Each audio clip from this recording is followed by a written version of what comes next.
Welcome back everyone. Welcome to civil services study practice set number ये 8 है। ये test series UPPSC PCS 25 के लिए चल रही है। वो 7 टेस्ट अभी तक कंप्लीट हो गए थे अपने। इम्पोर्टेंट है सीरीज, ठीक है। जो आर ओ का जो एग्ज़ाम है उसमें भी हेल्पफुल होंगे सारे के सारे प्रश्न। चलिए स्टार्ट करते हैं। इस टेस्ट सीरीज़ की प्लेलिस्ट बना रखी है, वहाँ पर आप टेस्ट नंबर 1 से लेकर जितने भी नए टेस्ट हो गए, जैसे 8 हो गए तो 8 के 8 तक पहुँच सकते हैं। डिस्क्रिप्शन बॉक्स में लिंक है उसका। पहला प्रश्न है, रबी के मौसम में निम्नलिखित में से कौन सी फसल की खेती की जाती है? चना, सरसों, मक्का, कपास। यह है कूट, इनके अनुसार उत्तर देना है। देखिए, रबी की फसलों में कौन कौन, खरीफ की फसलों में कौन कौन, ठीक है। इनके बीच में एक जायद होती है, उसमें कौन कौन सी फसलें हैं, सब एग्जाम में कभी कभार पूछ लिया जाता है, इंपॉर्टेंट है।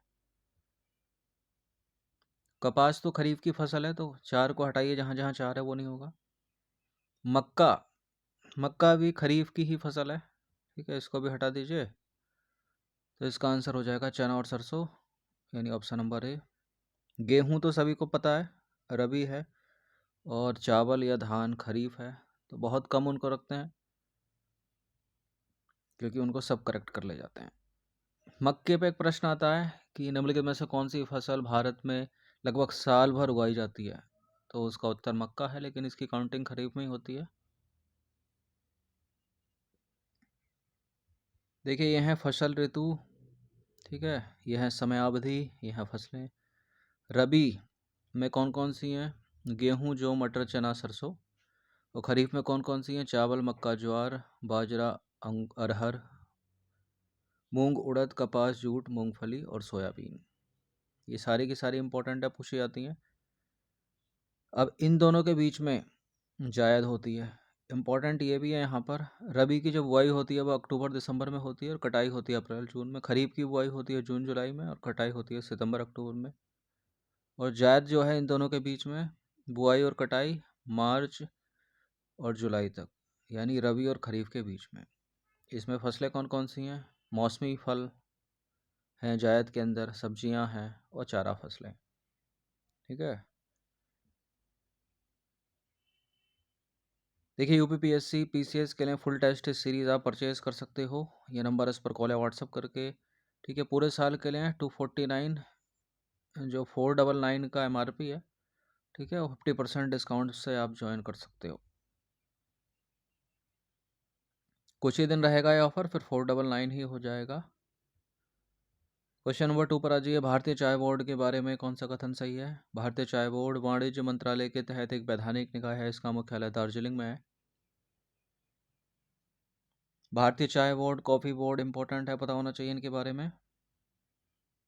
वाणिज्य और उद्योग मंत्रालय के तहत वैधानिक निकाय है, ठीक है। भारतीय चाय बोर्ड का मुख्यालय पश्चिम बंगाल के दार्जिलिंग में नहीं है, बल्कि पश्चिम बंगाल के कोलकाता में है, तो दूसरा वाला गलत है। भारतीय चाय बोर्ड, यह बोर्ड वाणिज्य मंत्रालय के तहत एक वैधानिक निकाय है, जिसे वर्ष 1953 में भारत में चाय उद्योग के विकास के लिए स्थापित किया गया था। इसने 1954 में काम करना शुरू किया और इस बोर्ड का गठन संसद सदस्यों, चाय उत्पादकों, चाय व्यापारियों, चाय बिचौलियों, उपभोक्ताओं, प्रमुख चाय उत्पादक राज्यों की सरकारों के प्रतिनिधियों और ट्रेड यूनियनों से लिए गए 31 सदस्यों, अध्यक्ष सहित होता है, ठीक है। और प्रत्येक 3 वर्ष में इसका पुनर्गठन किया जाता है। इसका मुख्यालय पश्चिम बंगाल के कोलकाता में है, न कि दार्जिलिंग में। साथ ही संपूर्ण भारत में 17 अन्य कार्यालय हैं इसके। वर्तमान में टी बोर्ड के 2 विदेशी कार्यालय दुबई और मॉस्को में स्थित हैं, यानी संयुक्त अरब अमीरात में और रूस के मॉस्को में।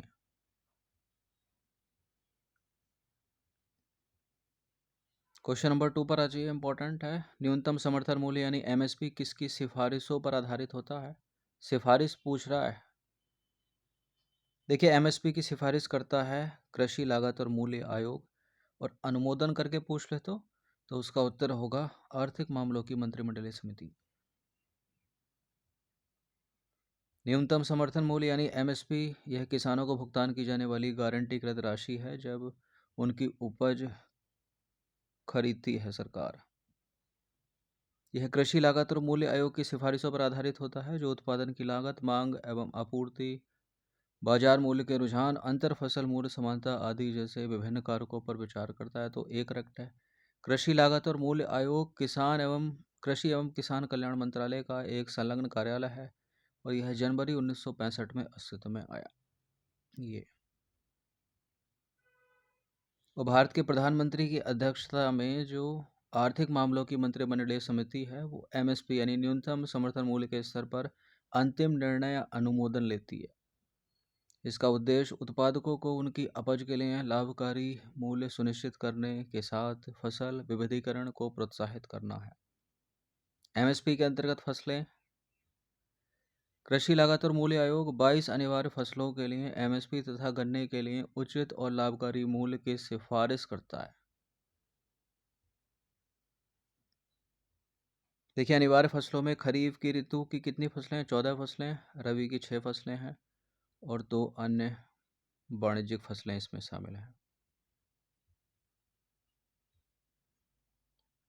क्वेश्चन नंबर 4 पर आ जाइए। सूची 1 को सूची 2 के साथ सम्मिलित कीजिए। नीचे दिए गए कूट का प्रयोग करके सही उत्तर का चुनाव कीजिए। सूची 1 में है कृषि क्रांति और उससे संबंधित, और यह है कूट उसके। स्वर्णिम रेशा क्रांति, धूसर क्रांति, लाल क्रांति, पीली क्रांति।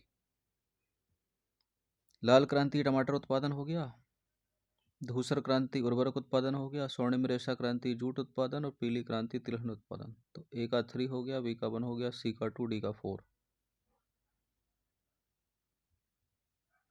यह है कुछ कृषि क्रांतियों की सूची। कृषि क्रांति और उनसे संबंधित इंपॉर्टेंट है, अक्सर पूछ लिया जाता है एग्जाम में। नीली क्रांति मत्स्य उत्पादन, स्वर्णिम रेशा क्रांति जूट उत्पादन, स्वर्णिम क्रांति फल उत्पादन या स्वर्ण क्रांति फल उत्पादन, हरित क्रांति खाद्यान्न उत्पादन।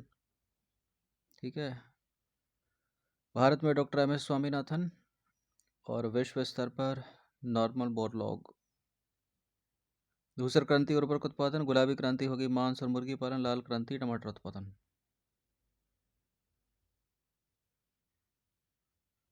गोल क्रांति आलू उत्पादन, रजत क्रांति अंडा उत्पादन, पीली क्रांति तिलहन उत्पादन और श्वेत क्रांति, जिसको भारत में ऑपरेशन फ्लड कहा जाता है, दुग्ध या डेयरी उत्पादन, डेयरी उत्पादन।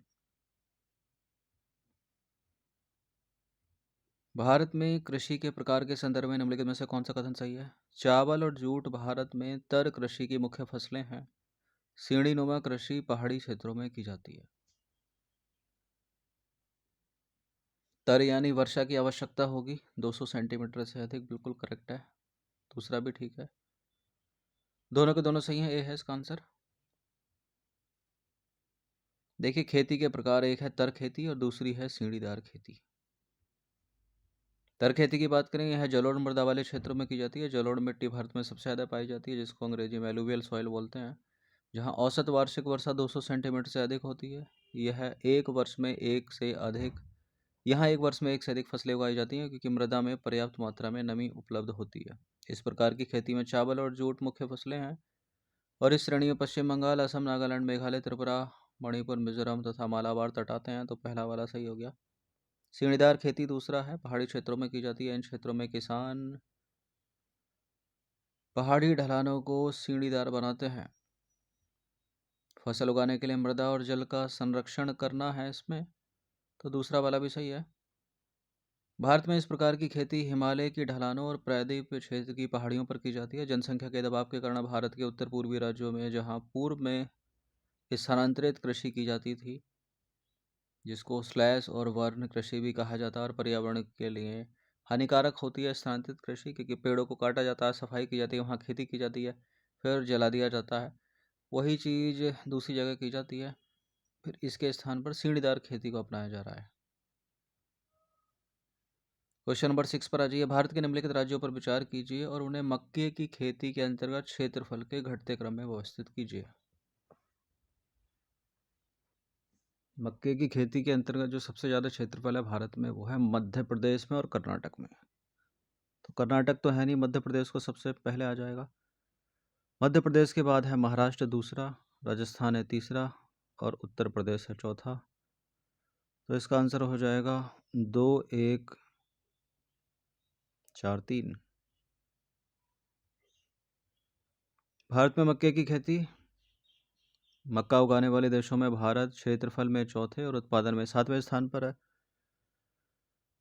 जो विश्व मक्का क्षेत्र का लगभग 4% और कुल उत्पादन का 2% प्रतिनिधित्व करता है। जो का मतलब क्या है यहाँ पर? भारत। भारत में वर्ष 2018-19 के दौरान मक्के का क्षेत्रफल 9.2 मिलियन हेक्टेयर तक पहुँच गया है। थोड़ा पीछे जाएं तो वर्ष 1950-51 के दौरान भारत में 1.73 मिलियन मीट्रिक टन मक्का का उत्पादन होता था, जो वर्ष 2018-19 तक बढ़कर कितना हो गया? 27.8 मीट्रिक टन। भारत में मक्का मुख्यतः दो मौसमों में उगाया जाता है, ठीक है, वर्षा खरीफ और शीत रबी। मेनली जो क्वेश्चन बनता है वो खरीफ में ही इसकी काउंटिंग होगी, ठीक है, लेकिन प्रश्न ये भी बनाया जाता है कि निम्नलिखित में से कौन सी फसल है जो भारत में पूरे साल भर उगाई जाती है? उसका उत्तर भी मक्का है। देखिए, भारतीय राज्यों में मध्य प्रदेश और कर्नाटक में मक्के का क्षेत्रफल सबसे अधिक है, प्रत्येक में 15%। इसके बाद महाराष्ट्र का नंबर आता है 10%, राजस्थान 9% और उत्तर प्रदेश में 8%। तो विकल्प डी सही हो गया अपना। कर्नाटक और मध्य प्रदेश के बाद जो बिहार है वो सबसे अधिक मक्का उत्पादक राज्य है। इम्पोर्टेंट प्रश्न है, राष्ट्रीय कृषि और ग्रामीण विकास बैंक यानी नाबार्ड की स्थापना की गई कब? नाबार्ड से रिलेटेड सारे बुलेट पॉइंट पर आप पता होना चाहिए। कब स्थापना की गई, कहाँ इसका मुख्यालय है, कहाँ कहाँ क्षेत्रीय कार्यालय हैं। नाबार्ड और मनरेगा, इन पर प्रश्न बनते रहते हैं। 1982, 1982। राष्ट्रीय कृषि और ग्रामीण विकास बैंक यानी नाबार्ड, यह एक विकास बैंक है जो मुख्य रूप से देश के ग्रामीण क्षेत्रों पर ध्यान केंद्रित करता है और कृषि और ग्रामीण विकास के लिए वित्त प्रदान करने वाली शीर्ष बैंकिंग संस्था है ये। इसका मुख्यालय देश की आर्थिक राजधानी मुंबई में स्थित है, ठीक है, यहाँ ये इम्पोर्टेंट है। और ये लघु उद्योगों, कुटीर उद्योगों और ऐसी किसी भी अन्य गांव या ग्रामीण परियोजनाओं के विकास के लिए जिम्मेदार है।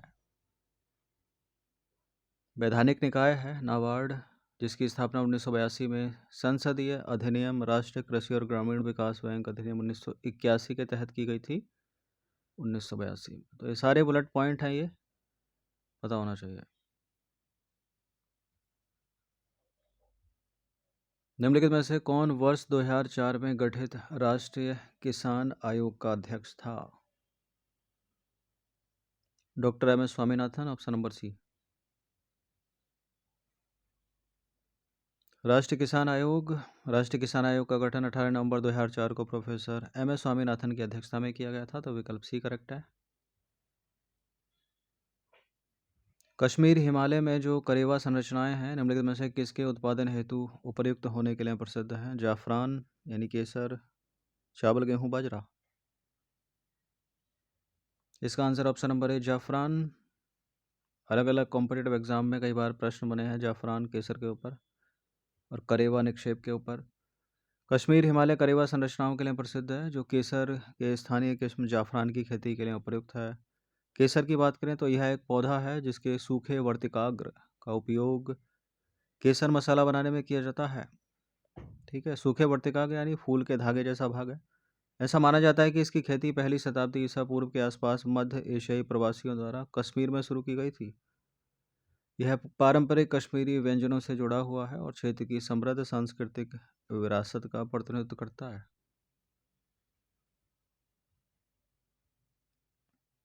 यह बहुत ही कीमती और महंगा उत्पाद है और प्राचीन सांस्कृतिक साहित्य में केसर को बहुकम कहा गया है। ऊपर था चाय बोर्ड, यह है coffee board. Coffee board of India का मुख्यालय निम्नलिखित में से किस शहर में स्थित है? वो था पश्चिम बंगाल के कोलकाता में और यह है कर्नाटक के बेंगलुरु में। देखिए, भारतीय कॉफ़ी बोर्ड भी एक चाय बोर्ड की तरह वैधानिक निकाय है, जिसका गठन कॉफ़ी अधिनियम 1942 की धारा 4 के तहत किया गया था और यह भारत सरकार के वाणिज्य और उद्योग मंत्रालय के प्रशासनिक नियंत्रण में काम करता है। बोर्ड में अध्यक्ष जो मुख्य कार्यकारी है सहित 33 सदस्य शामिल हैं और इसका मुख्यालय कर्नाटक के बेंगलुरु में स्थित है। बोर्ड मुख्य रूप से कॉफ़ी के लिए अनुसंधान, विस्तार, विकास, बाजार और बाहरी आंतरिक प्रचार के क्षेत्रों में अपनी गतिविधियों पर ध्यान केंद्रित करता है।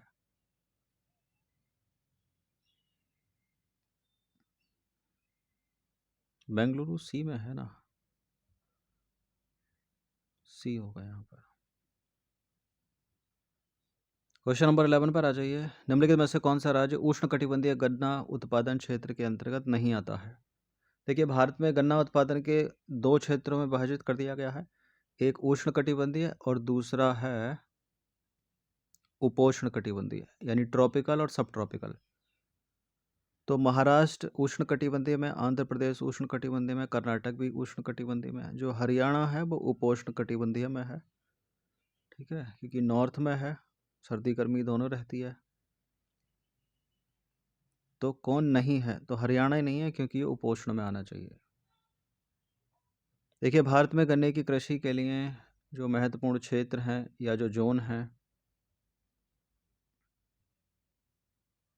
वो हैं उष्णकटिबंधीय और उपोष्णकटिबंधीय। उष्णकटिबंधीय गन्ना क्षेत्र, इसमें गन्ना कृषि जलवायु क्षेत्र 4 और 5 शामिल है, यानी प्रायद्वीपीय क्षेत्र और तटीय क्षेत्र शामिल है इसमें। तो इसमें आएगा आंध्र प्रदेश, महाराष्ट्र, आंध्र प्रदेश, तमिलनाडु, कर्नाटक, गुजरात, मध्य प्रदेश, गोवा, पौंडीचेरी और केरल राज्य इसमें शामिल होंगे। इस क्षेत्र में जो महाराष्ट्र है वो 9.4 लाख हेक्टेयर क्षेत्र में 61.32 मिलियन टन उत्पादन के साथ प्रमुख गन्ना उत्पादक राज्य है, जबकि तमिलनाडु की उत्पादकता उष्णकटिबंधीय क्षेत्रों में सबसे अधिक है। अब आ जाइए उपोष्णकटिबंधीय गन्ना क्षेत्र में, यानी सब ट्रॉपिकल में। देश में कुल गन्ना क्षेत्र का लगभग 55% उपोष्णकटिबंधीय क्षेत्र में है। इस क्षेत्र के अंतर्गत उत्तर प्रदेश, बिहार, हरियाणा और पंजाब आते हैं। तो जो हरियाणा है वह उपोष्ण में है, ना कि उष्ण में। छोटी छोटी चीज़ है, एलिमिनेट हो जाता है स्टेटमेंट। अब उनमें तो उष्ण में महाराष्ट्र था, उपोष्ण में है ये उत्तर प्रदेश। उत्तर प्रदेश उपोष्णकटिबंधीय क्षेत्र में सबसे अधिक गन्ना उत्पादक राज्य है, जिसका क्षेत्रफल लगभग 22.77 लाख हेक्टेयर है और 135.64 मिलियन टन गन्ने का उत्पादन होता है उत्तर प्रदेश में, जबकि हरियाणा में उपोष्णकटिबंधीय क्षेत्र में गन्ने की उच्चतम उत्पादकता है। क्वेश्चन नंबर 12 पर आ जाइए। भारतीय कृषि संसाधन परिषद ICAR की स्थापना कब की गई थी? इसकी स्थापना की गई थी 16 जुलाई 1929, ऑप्शन नंबर डी। भारतीय कृषि संसाधन परिषद ICAR यह कृषि अनुसंधान और शिक्षा विभाग के तहत एक स्वायत्त संगठन है। इसे पूर्व में imperial council of agriculture research के नाम से जाना जाता था। इसकी स्थापना 16 जुलाई 1929 को की गई, तो डी करेक्ट है। इसका मुख्यालय नई दिल्ली में स्थित है और यह पूरे देश में बागवानी, मत्स्य पालन, पशु विज्ञान सहित कृषि में अनुसंधान और शिक्षा के समन्वय, मार्गदर्शन और प्रबंधन के लिए शीर्ष निकाय है। सारे बुलेट पॉइंट याद होने चाहिए। Question number 13। पादप जगत के निम्नलिखित में से किस उप समूह में अनावृत बीज होते हैं? किस में होते हैं? जिम्नोस्पर्म में होते हैं। जिम्नोस्पर्म वे पादप जगत के उपसमूह हैं और उनके पास नग्न बीज हैं, इसलिए वे टेरिडोफाइट्स से बेहतर हैं, क्योंकि वे बीज देने वाले पौधे हैं। तो विकल्प सी सही हो गया।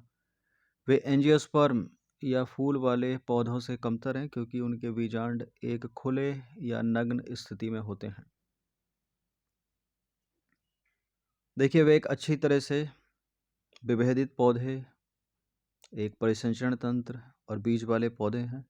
चीड़, देवदार और अन्य इसके उदाहरण हैं।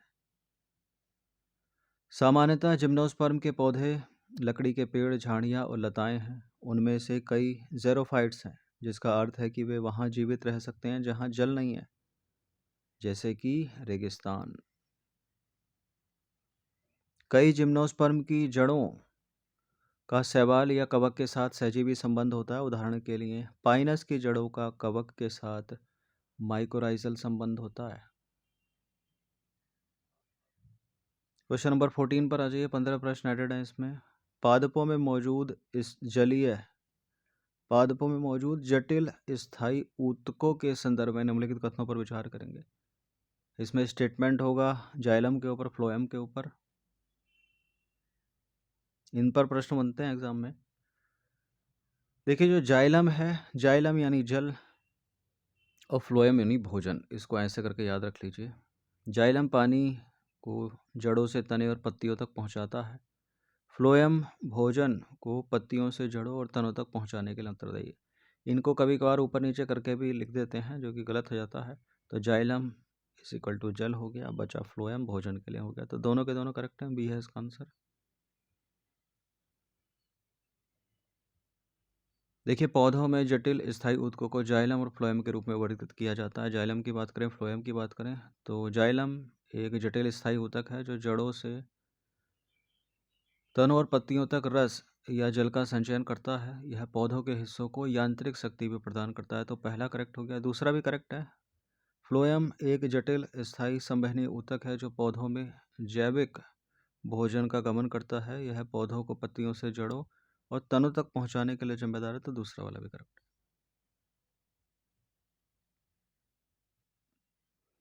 क्वेश्चन नंबर 15 पर अजय अंतिम प्रश्न है ये। निम्नलिखित में से कौन सा पादप रोग पौधों में कवक रोग जनक के कारण होता है? एफिड संक्रमण, एस्टर येलो, क्लोरोसिस या जंग संक्रमण? पौधों की पत्तियों में होता है ये, कवक के कारण, फंगस के कारण, जंग संक्रमण। जंग जैसे धब्बे हो जाते हैं पत्तियों पर, फिर अंततः पत्तियां टूटकर गिर जाती हैं। पौधों की बीमारी, जंग संक्रमण, यह विभिन्न कवक रोगजनकों के कारण होता है, जिससे पत्तियों पर जंग के रंग के घाव हो जाते हैं। इसमें पत्तियों पर पीले धब्बे अंततः बीजाणु उत्पादक संरचनाओं में विकसित हो जाते हैं, जिन्हें पस्यूल कहा जाता है। गंभीर रूप से प्रभावित पत्तियां अक्सर पीली पड़ जाती हैं और समय से पहले गिर जाती हैं।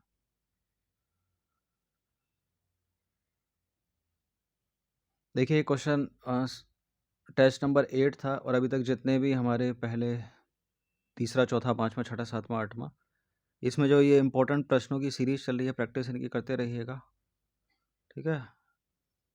क्योंकि इन सभी टेस्ट की फुल टेस्ट सीरीज परचेज कर सकते हैं PDF में पूरे साल के लिए, ठीक है। 249 में 50% डिस्काउंट के साथ। ये नंबर इस पर कॉल या व्हाट्सअप करके। धन्यवाद।